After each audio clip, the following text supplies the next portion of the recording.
नमस्कार। आज हम कक्षा 10 की पुस्तक क्षितिज के पाठ एक कहानी यह भी का सारांश करेंगे। यह एक आत्मकथा है जिसे मनु भंडारी ने लिखा है। इसमें उन्होंने अपने जीवन की उन घटनाओं का वर्णन किया है जो उन्हें लेखिका बनाने में सहायक हुई हैं। इसमें मनु भंडारी ने पारिभाषिक अर्थ में कोई सिलसिलेवार आत्मकथा नहीं लिखी, अर्थात उन्होंने इन घटनाओं का क्रम से वर्णन नहीं किया। इसमें उनके पिताजी और उनकी कॉलेज की प्राध्यापिका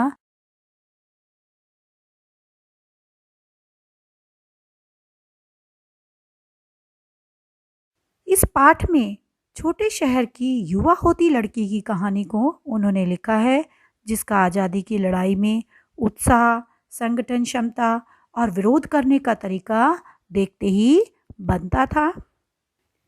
उन्होंने इसमें बहुत ही खूबसूरती से साधारण लड़की के असाधारण बनने के प्रारंभिक पड़ावों अर्थात शुरुआती घटनाओं को प्रकट किया है। वो कहती हैं कि उनका जन्म तो मध्य प्रदेश के भानपुरा गांव में हुआ था, लेकिन उनकी यादों का जो सिलसिला है वो अजमेर के ब्रह्मपुरी मोहल्ले से शुरू हुआ। वे अजमेर के ब्रह्मपुरी मोहल्ले के मकान का वर्णन करते हुए कहती हैं कि वो 2 मंजिला मकान था और उसकी ऊपरी मंजिल पर ऊपर के कमरे में उनके पिताजी रहते थे और जहाँ चारों तरफ अव्यवस्था ही फैली होती थी कि वहाँ पर उनकी पुस्तकें, कॉपी किताबें फैली होती थी। वो हमेशा अखबारों के बीच में से कुछ ना कुछ पढ़ते रहते थे और नीचे के कमरे में लेखिका अपने भाई बहनों के साथ रहती थी। वे अपनी माँ को बेपढ़ी, व्यक्तित्व विहीन कहती हैं। उन्होंने अपनी माँ को व्यक्तित्व विहीन कहा है, अर्थात कि उनकी अपनी कोई इच्छा, अपना कोई सम्मान नहीं था। वो अपने पति के अत्याचारों को भी सहन करती थी और सिर्फ अपने बच्चों और पति के इर्द गिर्द ही घूमती रहती थी। उनके सभी काम वही करती थी, हर समय उनकी सेवा में वो तत्पर रहती थी और वो उसे अपना फर्ज, अपना कर्तव्य मानती थी। उनमें धरती से भी अधिक, कि पृथ्वी को सबसे अधिक सहनशील माना जाता है, उससे भी अधिक सहन शक्ति उनके अंदर थी। लेखिका कहती हैं कि वो पूरा समय हम सबकी इच्छाओं और पिताजी की आज्ञाओं का पालन करने के लिए तैयार खड़ी रहती थी। वो अपने पिता के बारे में बताते हुए कहती हैं कि जब वो अजमेर से पहले इंदौर में थे तब वहाँ उनके पिता का बहुत मान सम्मान था, बहुत प्रतिष्ठा थी और उनके पिताजी उस समय इतने दरियादिल और कोमल स्वभाव के थे कि वो जो कमज़ोर छात्र होते थे उनको भी अपने घर पर लाकर पढ़ाया करते थे और उनका पूरा खर्चा वो ही वहन किया करते थे। लेकिन आर्थिक परेशानी आने पर उन्होंने इंदौर छोड़ दिया और इंदौर छोड़कर वो अजमेर आ गए और इन आर्थिक विषमताओं ने, आर्थिक स्थिति जो उनकी कमज़ोर हो गई थी, उसने उनके पिता के जो जीवन के सकारात्मक पक्ष थे, कि जो उनकी अच्छी आदतें थीं, जो उनके पॉजिटिव पॉइंट्स थे, उनको दबा दिया और वो क्रोधित और शक्की होते चले गए। ये स्वाभाविक होता है कि जब किसी पर आर्थिक विषमताएं आ जाती हैं, उसकी आर्थिक स्थिति अच्छी नहीं होती, तो उसका स्वभाव जो होता है वो भी क्रोध से भर जाता है। वो क्रोधी हो जाता है कि वो जितनी जिम्मेदारियां उनके पिता पर थीं वो उनको सही प्रकार से, भली प्रकार से पूरा नहीं कर पा रहे थे, इसलिए वो कुंठित हो गए थे। उनके अंदर हीन भावना आ गई थी और इसी हीन भावना के कारण कि जिम्मेदारियां पूरी करने में वो अपने आप को जब असमर्थ पा रहे थे तो वो क्रोधी होते जा रहे थे। और उनके स्वभाव की एक ये विशेषता थी कि वो किसी से अपनी इन परेशानियों को बांटना नहीं चाहते थे। वे यहाँ तक कि अपने बच्चों को भी अपने इस आर्थिक संकट के विषय में नहीं बताना चाहते थे। लेखिका कहती है कि वो पहले बहुत दरियादिल इंसान थे, दिल खोल कर खर्चा करते थे, लेकिन मैंने तो इन गुणों के भग्नावशेषों को ढोते हुए ही पिता को देखा, अर्थात जब उनमें इतनी समझ आई और वो अपने पिता को जानने लगी। तब तक उनके पिता की आर्थिक स्थिति बहुत खराब हो गई थी और वो ऐसा लगता था कि उन्होंने उनके गुणों को, उनके उस अच्छे समय के भवनों के अवशेष को ही जैसे देखा हो कि उनके पिता उन्होंने इसी स्थिति में देखे। उनके पिता अपनी नवाबी आदतों, अधूरी महत्वाकांक्षाओं और हमेशा शीर्ष पर रहने की बाद हाशिए पर सरकते चले जाने की यातना क्रोध बनकर हमेशा अपनी पत्नी पर अर्थात लेखिका की माँ पर निकालते थे कि जब कोई इतनी उच्च स्थान पर पहुंच जाता है कि वो आर्थिक रूप से एक सम्मानित, एक प्रतिष्ठित व्यक्ति थे और वहां से उस प्रतिष्ठा को खोकर जब वो हाशिए पर अर्थात निचले स्तर पर पहुंच गए तो उसका दर्द क्रोध बनकर निकलता था। और उन्हें, क्योंकि उनके अपनों ने ही, जिन पर उन्होंने विश्वास किया था, उन्होंने ही धोखा दिया था, तो वो और अधिक शक्की होते चले गए थे और जिसके कारण वो अपना गुस्सा, अपना क्रोध अपनी पत्नी पर ही निकालते थे। लेखिका अपने पिता को याद करती है और वह सिर्फ यह देखना चाहती है कि उसमें उसके पिताजी के कितने गुण या अवगुण आ गए हैं। उनके व्यवहार ने लेखिका को हीनता का शिकार बना दिया। लेखिका के पिता को गोरा रंग पसंद था और उनकी बड़ी बहन सुशीला वो गोरे रंग की थी और लेखिका काले रंग की और शरीर से उस समय दुबली पतली थी। इसलिए उनकी अपेक्षा उनकी बहन सुशीला ही उनके पिताजी की प्रिय थी और उनके पिताजी हर बात में उनकी तुलना उनकी बहन से किया करते थे, जिसके कारण लेखिका के अंदर हीन भावना भर गई। क्योंकि जो बाल मन होता है हमारा वो बहुत कोमल होता है और उस पर अगर कोई ग्रंथि पड़ जाए, कोई कुंठा उसमें घर कर जाए तो वह जीवन भर व्यक्ति का साथ नहीं छोड़ती और वो व्यक्ति हीन भावना का शिकार हो जाता है। वैसा ही लेखिका के साथ हुआ। वो कहती है कि शायद यही कारण है कि आज भी ये हीन भावना जो है उसके मन से नहीं निकली। कि इतनी बड़ी लेखिका बनने के बाद भी जब कोई उसकी तारीफ करता है तो लेखिका को विश्वास नहीं होता और वह अपने आप को इन उपलब्धियों के लिए योग्य नहीं पाती। उसको लगता है कि शायद ये सब उसे तुक्के से प्राप्त हो गया है, कि इसकी वो हकदार नहीं थी। लेखिका ये मानती है कि उनके व्यवहार में उनके पिता का व्यवहार कहीं ना कहीं नजर आता है। बेशक दोनों के विचार सदैव आपस में टकराते रहे हों, लेकिन तब भी उन पर उनके पिता का प्रभाव नजर आता है।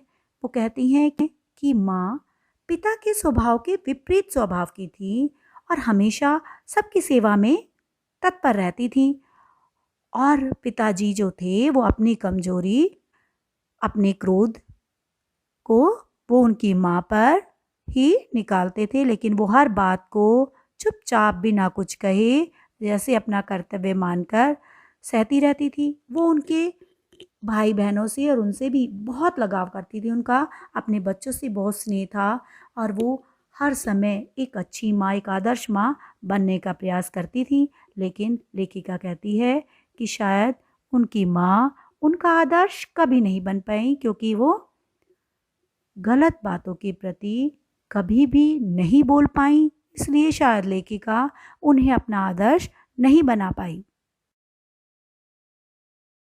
बताती हुई कहती हैं कि वो 5 भाई बहन थे और सबसे छोटी वो थी। लेखिका कहती हैं कि उस समय घर का आंगन सिर्फ अपने घर तक ही सीमित नहीं था, बल्कि वो पूरे मोहल्ले के घरों के आंगन में आ जा सकती थी, वहाँ जाकर खेल सकती थी। उस समय के सभी घर जो होते थे वो एक दूसरे के परिवारों का हिस्सा होते थे। पड़ोसी आपस में एक दूसरे के सुख दुखों में शामिल होते थे और वहीं उनका बचपन बीता। वो बचपन उन्हें आज तक याद है। वो कहती हैं कि मेरी जो रचनाओं के पात्र भी मेरे उसी मोहल्ले के हैं। लेखिका को आज का फ्लैट का जो कल्चर है वो बिल्कुल पसंद नहीं आता। उन्हें वो ज़िंदगी असहाय लगती है। उन्हें लगता है कि वो एक कमरे में जैसे बंद होकर रह गई हों। कि आज के समय में आधुनिक जीवन शैली में लोग अपने अपने घरों तक, अपने अपने परिवारों तक सीमित हो गए हैं और जो पड़ोस का कल्चर है वो ख़त्म होता जा रहा है। लोगों में एक दूसरे के लिए भावनात्मक संबंध था वो समाप्त होता जा रहा है। अपनी बहन के विवाह की बात बताते हुए वो कहती हैं कि उस समय समाज में लड़की की विवाह की उम्र 16 वर्ष या फिर वो 10वीं में उत्तीर्ण होनी चाहिए, कि उसने अगर 10वीं कर ली, उसने अगर 10th क्लास कर ली तो वो विवाह के योग्य मानी जाती थी। जब लेखिका की बहन का विवाह हो गया तो उसके भाई भी, दोनों बड़े भाई भी पढ़ने के लिए बाहर चले गए। उस समय घर पर सिर्फ लेखिका रह गई। कि उन सब के चले जाने के पश्चात लेखिका को यह एहसास हुआ कि उसका भी कोई व्यक्तित्व है। वो कहती हैं कि शायद वही समय था जब उनके पिता ने उनकी तरफ ध्यान दिया। अब उसके पिताजी उसे घर के कार्यों के लिए भी प्रेरित नहीं करते थे। लेखिका के पिता रसोई को भटियार खाना कहते थे। उनका कहना था क्योंकि वहाँ पर दिन रात भट्टी चलती रहती है, भट्टी की आग में जलकर स्त्रियों की जो प्रतिभा होती है, उनकी जो क्षमता होती है वो नष्ट हो जाती है। अर्थात रसोई के कामों में उलझकर उन्हें अपनी कला, अपनी प्रतिभा और इच्छा का दमन करना पड़ता है और वो आत्मनिर्भर नहीं बन पाती। वे लेखिका को राजनीतिक सभाओं में अपने साथ बिठाते थे। वो चाहते थे कि लेखिका को देश की पर्याप्त जानकारी होनी चाहिए, क्योंकि उस समय देश में बहुत परिवर्तन हो रहे थे, चारों तरफ आज़ादी के लिए संघर्ष हो रहे थे। लेखिका उस समय कम आयु की थी और इन सब बातों को समझ भी नहीं पाती थी, लेकिन फिर भी उसे क्रांतिकारियों, देशभक्तों और शहीदों की कुर्बानियाँ जो थीं वो रोमांचित करती थी। उनके मन में वीरता का भाव पैदा होता था, उनका खून खोलने लगता था कि उनमें आज़ादी की भावना हिलोरे लेने लगती थी। इसके बाद लेखिका अपनी हिंदी की अध्यापिका शीला अग्रवाल जी के विषय में बताती हैं कि 10वीं तक तो मैं जो भी मुझे साहित्य मिलता था उसे मैं पढ़ लेती थी, लेकिन जब वो कॉलेज में गई तो वहाँ पर उनका परिचय उनकी हिंदी की अध्यापिका शीला अग्रवाल से हुआ और वो उनके लिए खुद किताबें चुनकर उन्हें पढ़ने के लिए देती थी और फिर उन किताबों पर वो चर्चा किया करती थी। और इस साहित्य चर्चा से लेखिका का रुझान हिंदी साहित्य की तरफ हुआ। इन चर्चाओं से उनके साहित्य का दायरा बढ़ा और उन्होंने उस समय के जितने बड़े बड़े लेखक थे, साहित्यकार थे, उनके साहित्य को पढ़कर समझना भी उन्होंने शुरू कर दिया। अब सिर्फ उन्होंने उनका परिचय साहित्य से ही नहीं कराया, उन्होंने घर के बाहर की दुनिया से भी उनका परिचय कराया कि वो अपने पिता के साथ सिर्फ राजनीतिक सभाओं में हिस्सा लेती थी, लेकिन उन्होंने कभी भी सक्रिय राजनीति में भाग नहीं लिया था। लेकिन शीला अग्रवाल की बातों का उन पर इतना प्रभाव पड़ा कि उन्होंने सक्रिय राजनीति में भाग लेना शुरू कर दिया। कि उस समय 1946-47 में, क्योंकि देश का वातावरण ऐसा हो गया था, सभी तरफ, चारों तरफ स्वतंत्रता प्राप्ति की ज्वाला दहक रही थी, सब स्वतंत्रता प्राप्त करना चाहते थे, आंदोलन चल रहे थे और कोई भी अपने घर में चुप रहकर नहीं बैठ सकता था। ऐसे समय में उन पर उनकी हिंदी अध्यापिका का इतना प्रभाव हुआ कि उन्होंने भी लड़कों के साथ कदम से कदम मिलाकर स्वतंत्रता आंदोलन में भाग लिया। और उनके पिताजी को ये बात अच्छी नहीं लगी, क्योंकि उनके पिताजी जो थे वो एक तरह से अंतर्विरोधों में जीते थे। वो ये तो चाहते थे कि उनके बच्चे ऐसे कार्य करें जिससे कि समाज में उन्हें प्रतिष्ठा और सम्मान प्राप्त हो, लेकिन उसके साथ साथ वो थोड़े दकियानूसी विचारों के भी थे। वे उन्हें राजनीतिक सभाओं में भाग लेने के लिए तो प्रेरित करते, लेकिन वो दूसरी तरफ यह चाहते थे कि वो घर से बाहर की राजनीति में, मतलब सक्रिय राजनीति में भाग ना लें। और इसी बात पर दोनों के विचारों में मतभेद होने लगा। लेखिका के पिताजी की सबसे बड़ी कमजोरी यश की चाह थी। वो चाहते थे कि ऐसा कोई कार्य करना चाहिए जिससे समाज में प्रतिष्ठा और मान सम्मान प्राप्त हो। और शायद उनकी इसी चाहत ने लेखिका को उनके गुस्से का शिकार होने से बचाया। वो एक बार की अपनी घटना का वर्णन करते हुए कहती हैं कि एक बार उनके कॉलेज से प्रिंसिपल का पत्र आया कि लेखिका की गतिविधियाँ ठीक नहीं है और इसलिए उनके खिलाफ अनुशासनात्मक कार्रवाई की जाएगी। और उनके पिताजी कॉलेज में आकर मिले। अब पत्र पढ़कर पिताजी को बहुत गुस्सा आया और वो गुस्से में कॉलेज गए। लेकिन जब वो वहाँ से घर लौटे तो वो बड़े खुश थे और उन्होंने घर आकर लेखिका की प्रशंसा करते हुए कहा कि मेरा इतना रोब है कि तुम्हारे एक इशारे पर क्लास छोड़कर मैदान में आ जाती हैं और नारे लगाने लगती हैं। मैं तो बड़े गर्व से तुम्हारे प्रिंसिपल को यह कहकर आया हूँ कि यह स्वतंत्रता का संदेश तो पूरे देश की पुकार है।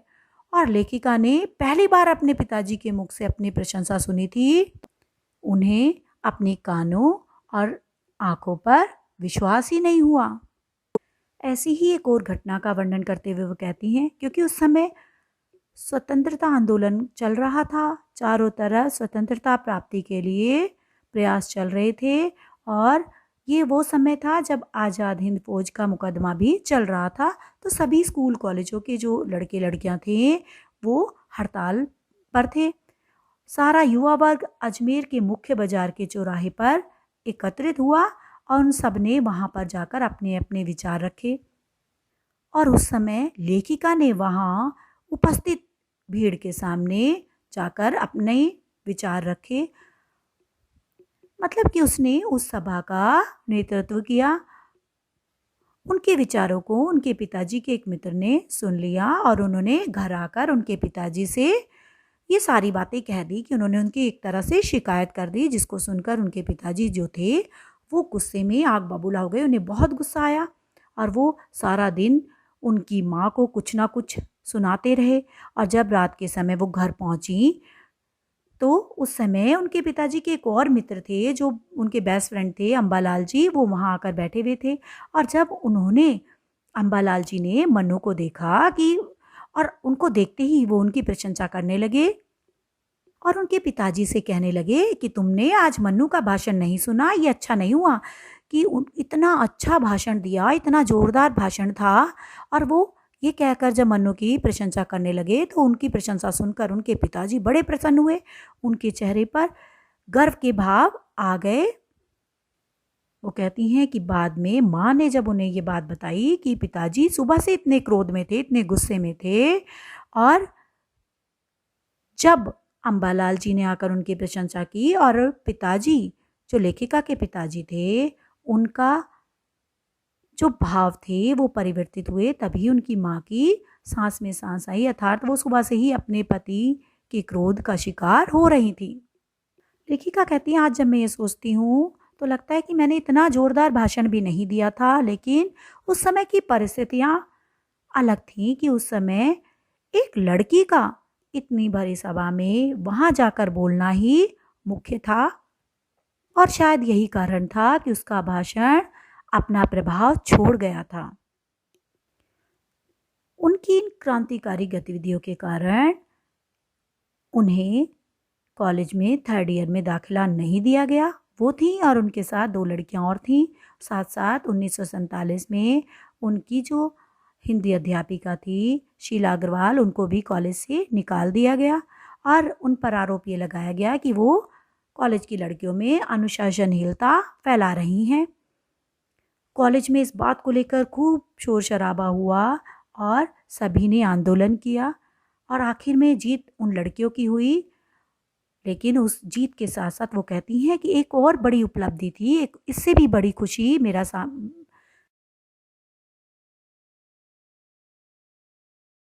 हमारा देश आज़ाद हो गया था, वो स्वतंत्रता प्राप्त होने की खुशी थी, जिसके सामने उनकी फिर से कॉलेज में प्रवेश की खुशी भी कम थी।